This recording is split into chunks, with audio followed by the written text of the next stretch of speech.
哎，张大人早，请。李大人，请。哎，精神不错。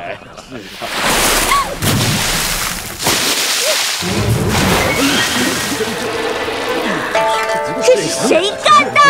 这就是新来的班长。淋成这个样子，这见什么样？怎么上朝？班大人请息怒，那边老大人们看着您呢。小的昔日受过曹大姑的恩惠，班大人不嫌弃的话，小的愿意带您换件衣裳。走，这边请。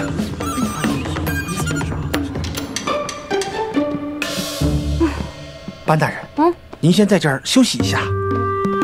你去帮班大人拿身衣服，就是上次给陈女官穿的那种。喂，快去。谢谢。班大人，您先在这儿休息，梳头女官马上就过来。如果没有什么吩咐，小的就先告退了。哦，谢谢你啊。哎呀，今天可真是逢凶又化吉。一切都如公主所料。敢和本宫作对，万叔，到时候有你好受的。班大人，好了吗？就快好了。哎，这回可多谢你了。哎，你叫什么名字啊？哎，你干嘛走啊？我这头还没梳好呢。班大人，他有急事，公事要紧嘛，就委屈班大人您了。哎，那麻烦你再帮我找个会梳头的宫女过来吧，我可不会梳那个什么高级低级的。班大人您说的，小的也不敢不听。只不过小的认识宫里梳头的女官比较少，这贸然前去，恐怕……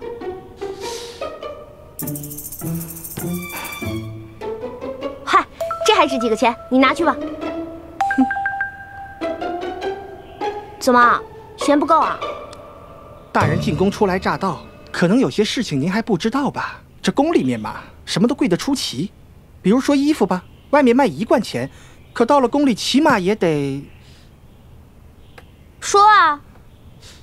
那小的就实话告诉您，您要是想找个宫女来梳头，起码得3贯钱，30贯。300斤。好啊，你小子敢敲诈我！说，刚才那盆水是不是你泼的？瞧你这做派这么熟，被你敲诈的官员没有15也有20吧？本姑娘我今天就要为民除害！班大人，您说这话我就不爱听了。原本担心你犯失仪之罪，特意带你来换衣服，可你倒好，一句谢谢都没有，居然还想打我。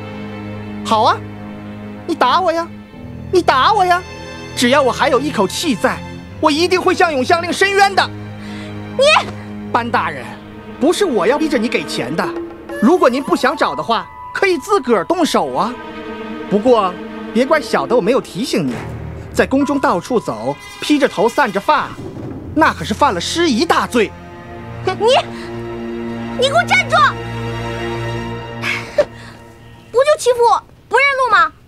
我就不信我自己弄不了这破头发。哎，什么破房间，连个镜子都没有。算了，绑起来不算披头散发了吧？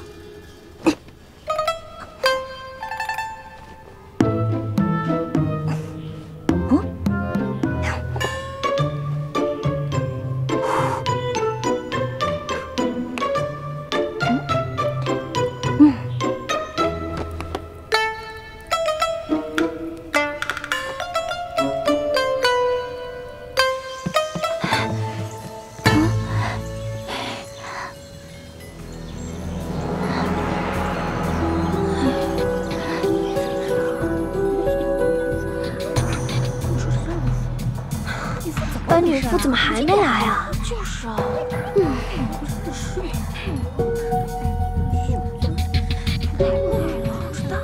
班女妇也真是的，今天才第2次来内学堂，早课就敢迟到了。这要是以前在军营里呀，点卯不到，可是要杀头的。哎呀，人家是曹大姑的侄女儿，架子大着呢，想来就来，想不来就不来。你这话什么意思呀？甲班那边寇女妇不也还没来呢吗？每逢15、30，寇女妇都要去给太后读《道德经》的。怎么，你不知道吗？也对，宫里的事，小门小户的人是弄不清的。那你怎么知道班女妇没去太后娘娘那儿啊？她也配？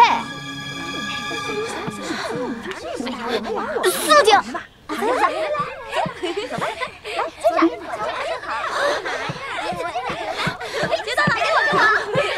我说肃静！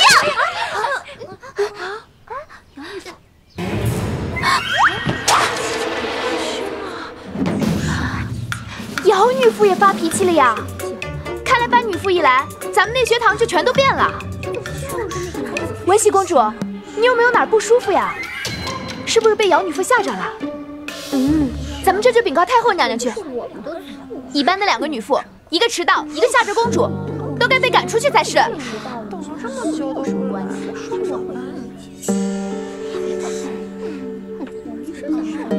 你脸色好难看呀！说话呀！可咱们发过誓的，说好不说出去的。现在是把班叔赶走的大好机会，你就装个病怎么了？再说了，咱们是跟班叔发过誓的，可跟他没关系啊。我还是不敢。阿燕，你就坐回去吧，没准班女妇真有什么事儿呢。你怎么连姚娟那个面团子都怕了？她又不会武功。谁与吾不会武功乎？吾亦从班家，习武也。昨日吾曾击昏虎贲中郎将，若不信，大可去查哉。不会吧？你把霍将军打晕了？他可是虎贲中郎将，刚立了军功的大英雄呢。然也。汝等若不信，等课后大可上来试一试。都给我回去！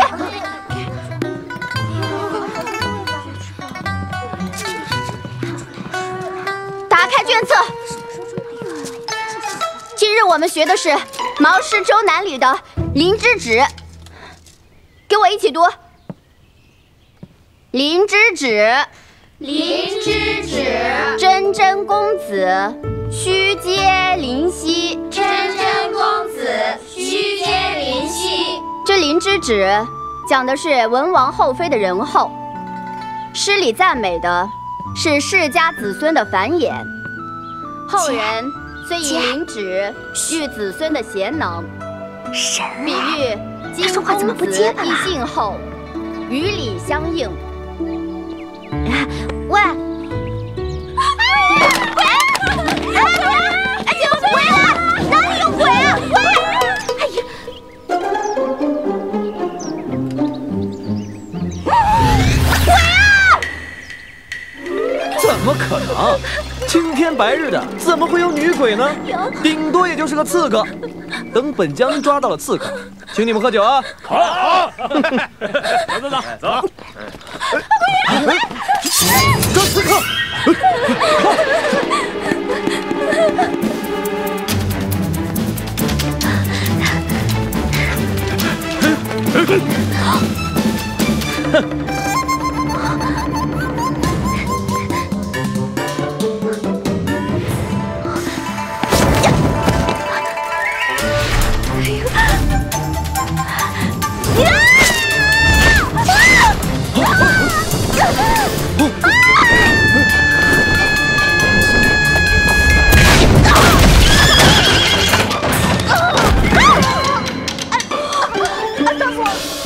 追！寇女妇，班叔，好久不见，快！现在乘课时间都过去多久了啊？你怎么还在这里啊？你顶着这样一副鬼样子，在宫里横冲直撞的，成何体统？你是内学堂的女妇，曹大姑的亲侄女，不是百戏班里的乐姬。我都说过多少遍了，我是被陷害才成这样的。将军，他就是那个女鬼刺客。闭嘴！见过霍将军。在下是内学堂女妇寇氏，听闻霍将军正带一队人马追捕一名刺客，寇氏不才，已经将此人拦下，还望霍将军处置。寇兰芝，你这是趁机报复，我怎么能是刺客呢？班妹妹，你多想了，我只是说你有嫌疑而已。你如此打扮又从天而降，谁见了都会多想吧？既然我身为内学堂长侍，就应当配合霍将军行事。再说，你若是清白无辜，又何惧区区几天的调查呢？你，霍将军，人就交给你了。哈哈，多谢寇女妇。不过，刺客我已经抓到了。啊？说是刺客，只不过就是只黄鼠狼。对，没错。哎，宫女们见识少，看见她长头发，脸又白，在墙上蹦来蹦去的，就以为是女鬼刺客了。寇女妇鼎力相助，霍某感激不尽。只不过这班女妇多少有些无辜啊。是吗？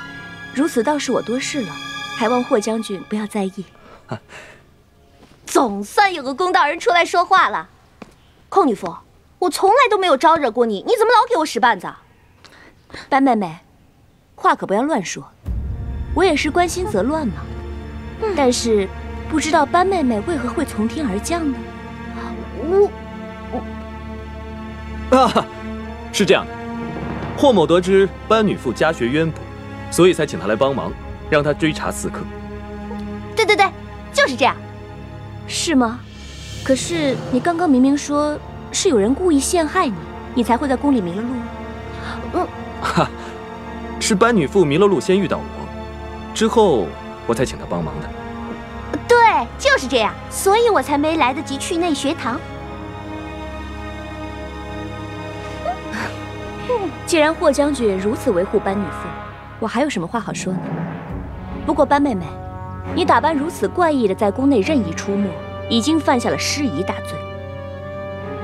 太后娘娘刚刚还嘱咐我，让我好好引导你这位新女妇呢。我虽然心疼你，但是也不能不顾太后懿旨啊。现在上课也晚了，我这里刚好有一本宫规，你拿着它好好在这站着，认真反思反思。哼，寇兰芝，你以为我没有读过宫规啊？哼，这里面哪条宫规说我不能打扮成这样啊？你以为把头发绑成你一样的大馒头才叫仪态端庄啊？嘘，班妹妹，我好心教导你，你却越发上脸了啊！来啊！皇上驾到！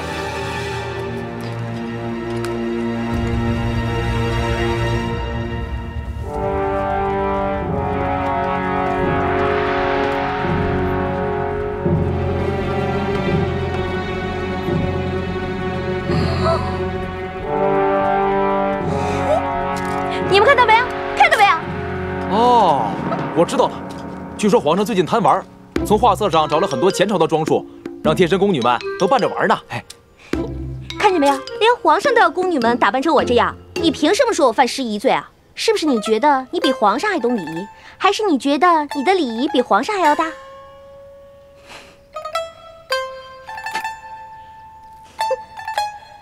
荒谬！他怎么能吼晕文喜公主，还恐吓你们读书？这简直就是大逆不道！对呀，兰芝姐，他还让我们发毒誓，还不让我们告诉外头人呢。我之前还真被他给吓着了，直到刚才我才回过味儿来。兰芝姐，你也不是外头的人，我告诉你，总不算为是吧？当然不算，要不是你，我还没法这么快看清他的真面目呢。这个班叔绝对有问题。兰芝姐，太后娘娘知道我一向爱胡闹，所以一直不信我的话。但是你不一样啊，求你去跟太后娘娘说一声，那个班叔如果还留在内学堂，我们真的都快被他给折磨死了。不行，现在还不是告状的时候。为什么呀？阿燕，你别着急，你想想，太后娘娘选班叔做女妇，到底是为了什么？还不是因为她姓班，又是曹大锅的侄女，还吓退了猎犬，救了人。昨的事儿，她做的是有几分出格，但毕竟还是你们有错在先。这事儿要真闹到太后娘娘面前，我们还真不算占理的。再加上姚娟是她那边的人，到时候我还落得个排挤同僚的恶名。我想，为今之计，我们只有再等等。可是这要等到多久才是个头啊？用不了多久。我想过了，像班叔这种粗鄙做派，根本就不像班家嫡女。我怀疑他要么是冒名顶替，要么就是在家中品行不端。这样，你赶快派几个得力的人手，去班氏老家扶风打听打听，最多5天，就能把他查个清楚明白。等我们拿到了他失德无形的证据，再想办法让太后娘娘知道。到时候，就算我们不赶他走，他也在这儿待不下去。这事儿要是成了，你还能在太后娘娘面前立一功，以后他也不会老训斥你了。呀，兰芝姐，还是你想的周到，我这就去安排。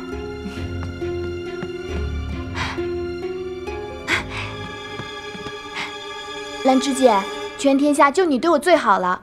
我父王送了10星的洋服过来，我晚一些打发人给你送过来。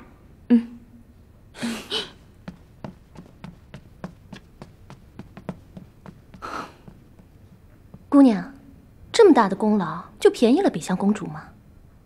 你懂什么？班叔是太后亲选的人，我要是拿着他失德无形的证据去告状，伤的是太后的面子。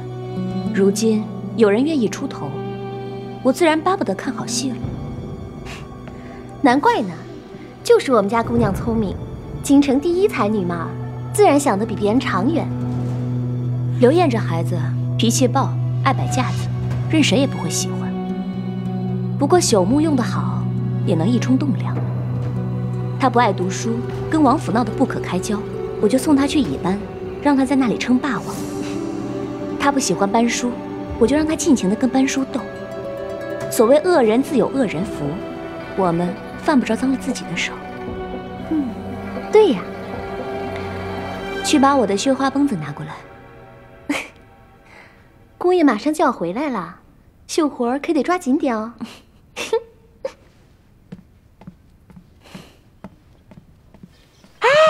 快！师姐，你快告诉我，你的结巴的毛病怎么一下子就好了？刚才在上课，我都没敢问你。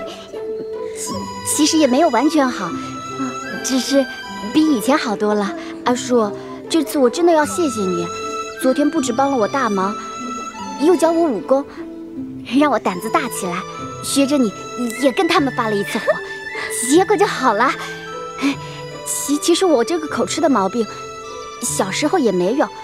就是刚来内学堂的时候，被学生们喝倒彩给吓的。好啊，这帮熊孩子居然敢欺负你！放心吧，以后有我，别管是刘燕、朱燕、马燕、狗燕，都得乖乖的听话。你师妹我啊，以前在草原上最会训的就是那些不听话的畜生。别说了，国姓可不能拿来乱开玩笑。对了。我要写封信给师傅，让他知道你把我这个毛病给治好了，他不定有多高兴呢。别，师傅在外面休养呢，就算你写了信，一时半会儿也收不到啊。不如等他回来了，给他一个惊喜，好不好？也是。你昨天在兰台找什么东西啊？那么着急？我叔父的一本遗作，大哥跟我说让我赶紧找来。师姐，要不你帮我一块找吧？兰台的书被分到那么多地方，我自己也忙不过来。但是这件事你千万不能跟任何人说。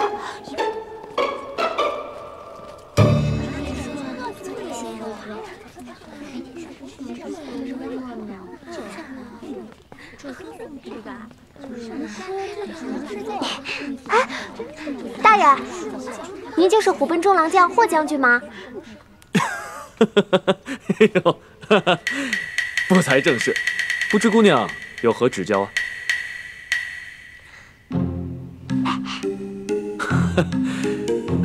我听人说，昨天你被我们的女妇给打晕了，是真的吗？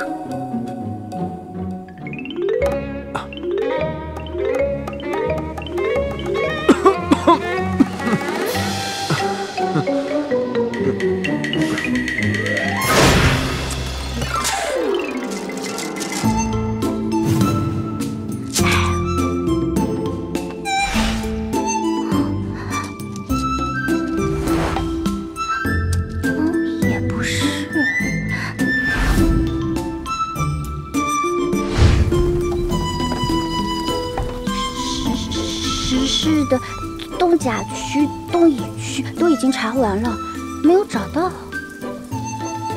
还需要5天，6天。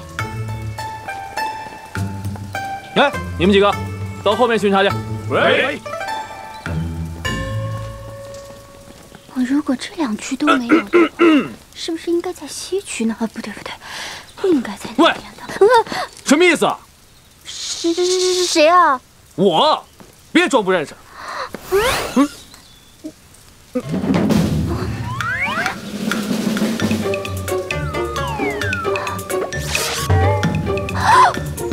是霍将军，对不起，我眼睛不太好，稍微远一点就看不太清楚。哦，原来你是个区区眼啊！你才区区眼呢，我这叫谢远正。哟，还敢顶嘴？我问你啊，昨天那件事是谁说替我保密的？怎么今天内学堂的学生都知道了？哦，对不住，我也不是故意的，我也是一时情急才说漏了嘴，还请霍大将军大人有大量，大人有大量，大人有大量。起来说话，不用行这么大的礼。对，飞爷，这次确实是我不对在先，霍大将军要打要罚，悉听尊便。飞你个头啊！搞这么大动静，还想让我被别人笑话2次啊？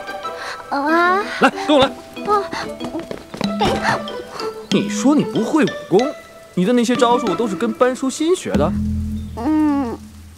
我不信，我们再试一个。再试一个？让你来你就来。真的吗？那当然了，我让你打你就打。哦，我还没说开始呢，打我干嘛呀？你，哎呀！让我瞧瞧，舌头出血了，都是你一个劲儿逼我的，我也不想把这件事情说出去，可是他们都欺负我。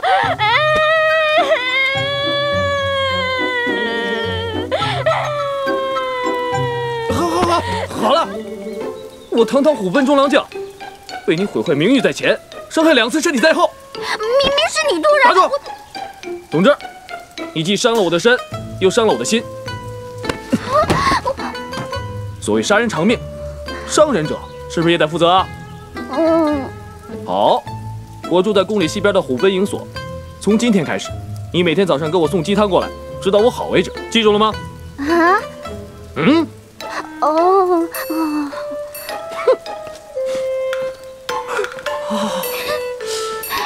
这姑娘下狠手啊！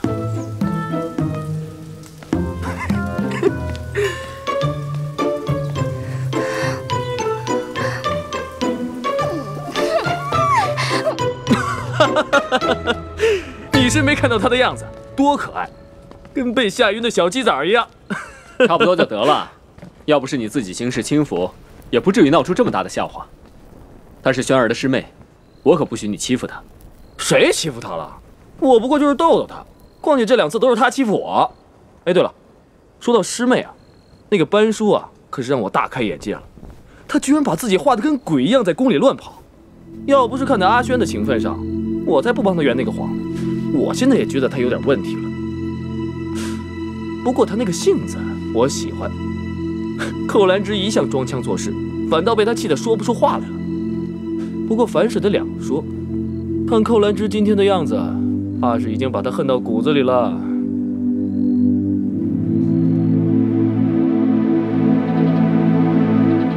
子曰：“三人行，必有我师焉。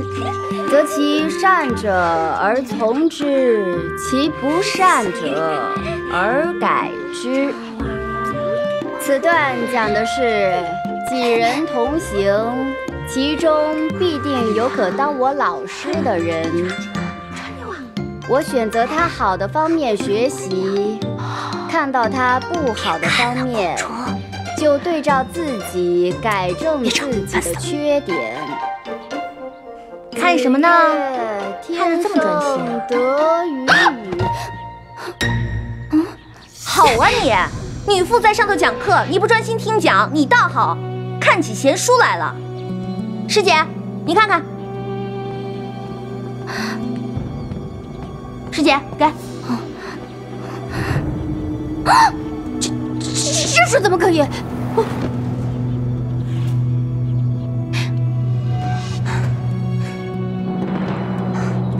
女父，不是北乡公主看的，是我看的。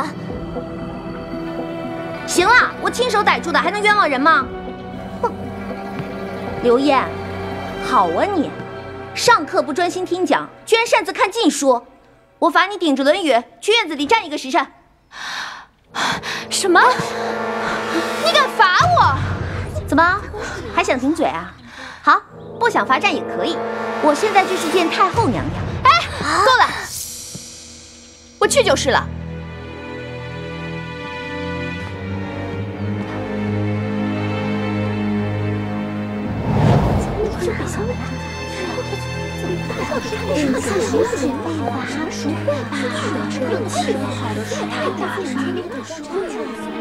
刘烨，兰芝姐，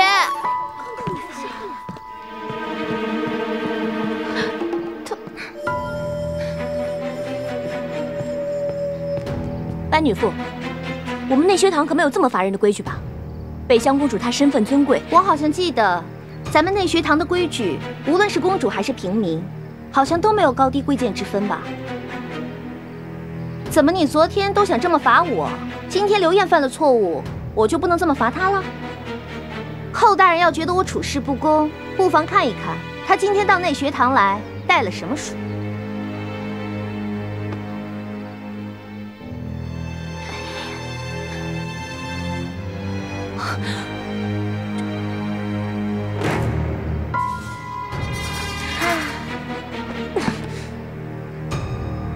寇大人现在还觉得我罚得重吗？刘烨，你怎么？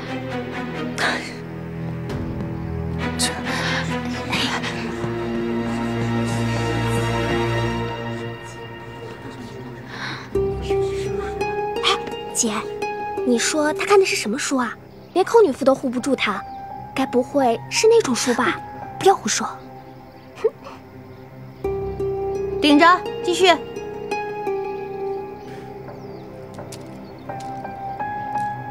哎呀，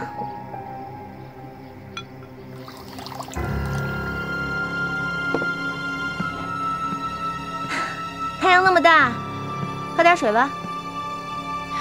谁让你装好心？吃了这次的亏，下次就少起那些恶毒的心思。别以为我查不出来，那个小黄门全都着。这一次我可不算是公报私仇，像你整天在内学堂肆意妄为，把柄简直到处都是。记着，跟我斗，你不行的。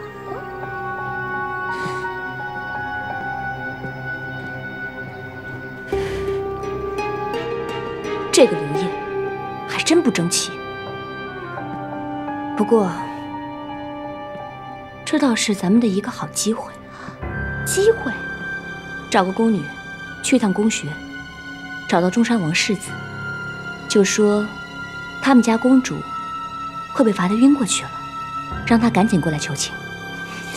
喂。 《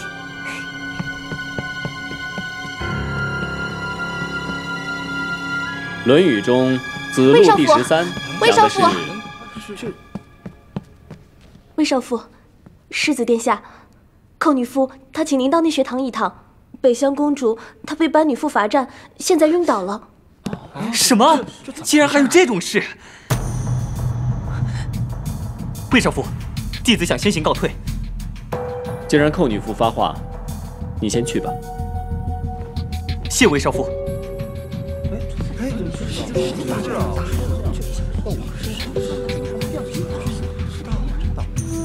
我刚刚教你们的君子讷于言，就忘了吗？子曰：“君子这个白鼠讷于言，到底在搞什么鬼？谁是白鼠？”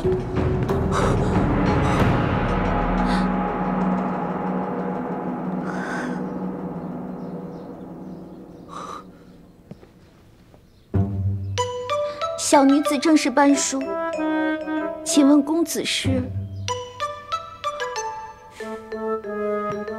孤是中山王世子刘弘，听说舍妹被你……你就是中山王世子殿下，杨愧为女父，竟不能教导好北乡公主，实在羞愧至极，还向世子请罪。女父快快请起，我可受不起这么大礼。世子想必是来问罪的吧？还请稍坐，且听我一一细说。事情是这样的，今天我和姚女父正在上课，没想到他竟然看这种书。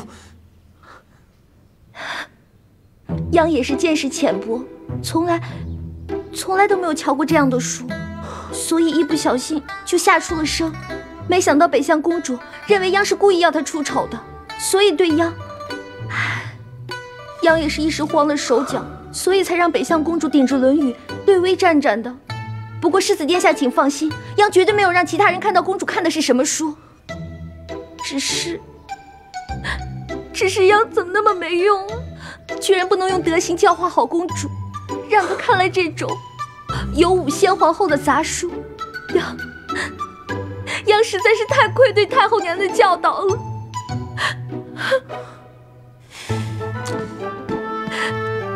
女父，女父之言，让刘红无言之极。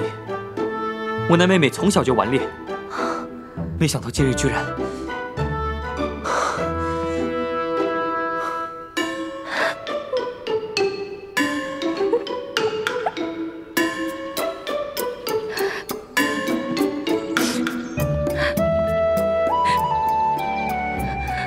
北乡公主对央颇有些误会，央也是担心她的身体，所以让阿慧赶紧送她恢复休息了。殿下快回去看看吧。放心吧，我回去以后一定好好教导她，一定不让女父再为她操心。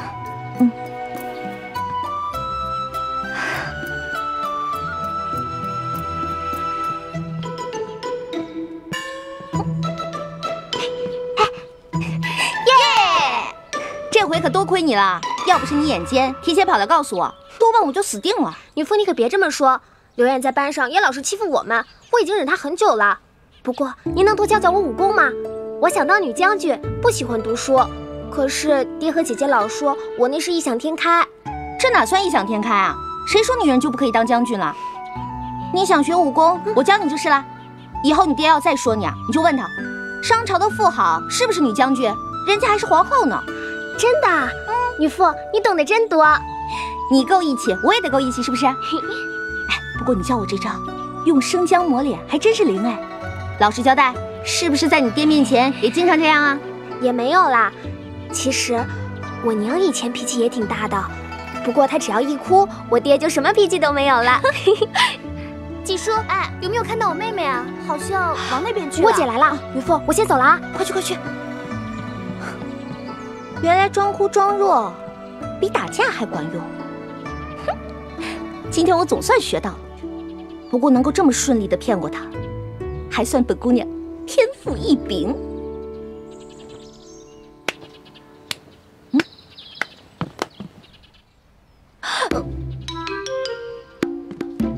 的确是天赋异禀，我瞧，真的是比戏班子还传神。又是你！只是多行夜路必遇鬼，班女父，你骗得了一时，骗不了一世。你这话什么意思啊？你又跑到内学堂来做什么？又想故意找茬是不是？魏某眼拙，班女父这种茬儿，就是摆在面前也无法入眼。我只不过想来为那片萱草浇浇水，借过。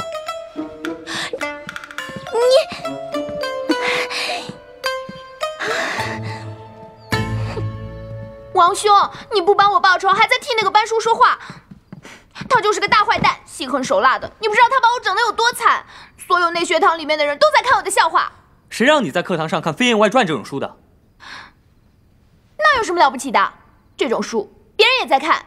可他们不姓刘，赵飞燕再怎么说也是先帝的皇后，就算被废了，咱们皇家子孙也不能随便议论。你还是个没出嫁的姑娘，要是让别人知道了，咱们中山王府的脸都被你丢尽了。那大不了我以后不看了，人家也是一时兴起嘛。不过王兄，你千万不要饶了那个班叔，他那个人飞扬跋扈的。飞扬跋扈的人是你吧？你以为我不知道你以前在内学堂是怎么胡闹的？班女妇楚楚可怜，仪态温文，她能亲自教你是你的荣幸，你怎么能随随便便口出狂言指责师尊呢？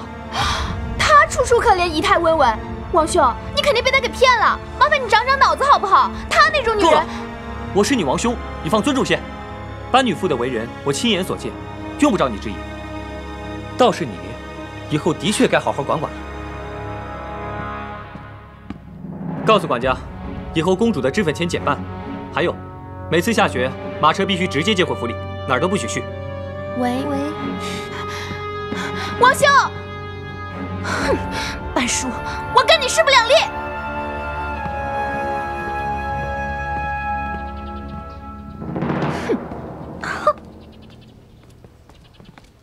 女妇，你笑什么呀？没笑什么。哎，阿玲，你不是说想跟我学骑马吗？过2天带你去城外试试。我呀，最喜欢驯服那些不听话的小马驹了。阿叔，哎，慢点，师姐，怎么了？阿叔，我有急事，这节课你先帮我顶顶啊！我帮你顶课，不成，什么事这么着急啊？要不我帮你跑一趟啊？不行，这件事必须得我自己去办。回来，不成，我现在还没有备过课，我只能旁听，不能讲课。那你讲毛诗，这个简单。我走了，1个时辰就回来啊！没事吧？没事，你去讲课吧。快去，师姐我。师姐，我怎么给忘了？她昨天没看到我过去，肯定气坏了。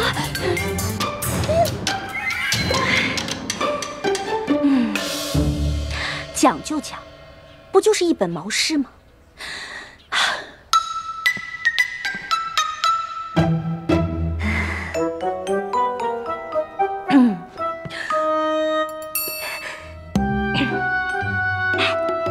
姐，班女妇好像有点紧张啊，别说话。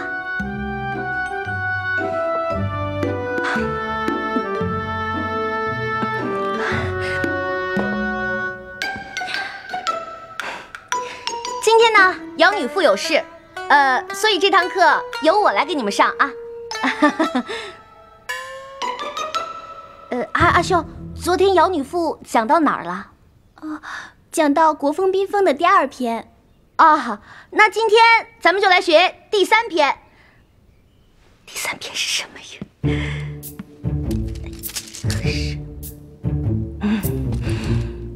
？7月流火，8月还尾，残月调桑，曲笔抚腔。这个意思就是说啊，这7月份的天气特别热，就像天上下火一样。哎呀，热死了！这个8月还尾呢，说的就是呢，这个8月份环尾长成了，成熟了，可以给它收割下来，用来做。怎么了？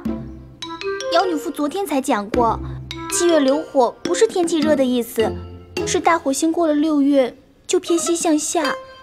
这个我当然知道了，我这么说就是想考考你们，昨天姚女妇讲的呀，你们都记不记得？来，大伙儿跟着我一块儿读，大声点啊！7月流火，8月还尾。7月流火，8月还尾。对，就这样读下去啊。月调桑，曲笔抚腔，以法远扬，以礼女。把这事告诉寇女妇啊。7月凌去吧。8月在祭，在玄在黄。班女妇。我诸孔。哎呀，我肚子疼，我想快去！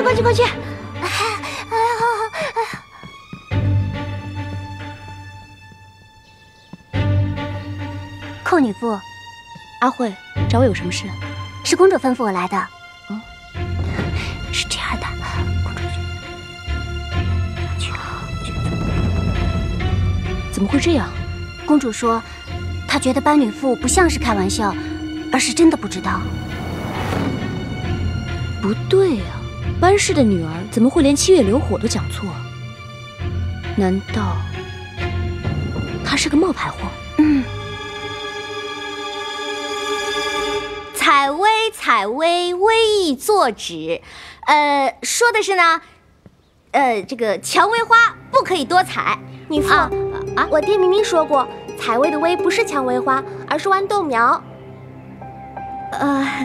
你爹说的没错，因为这个薇呢，在这儿就是豌豆苗，但在南方呢就是蔷薇花。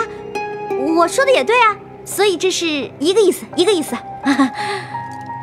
好啊，还没等我的人从扶风回来，就自己露出马脚了。你去拿我的帖子，去太学找一趟徐博士和侯博士，就说我有急事相请，请他们务必马上前来。喂，如此不学无术，居然还敢冒充班家之女，你简直是胆大包天！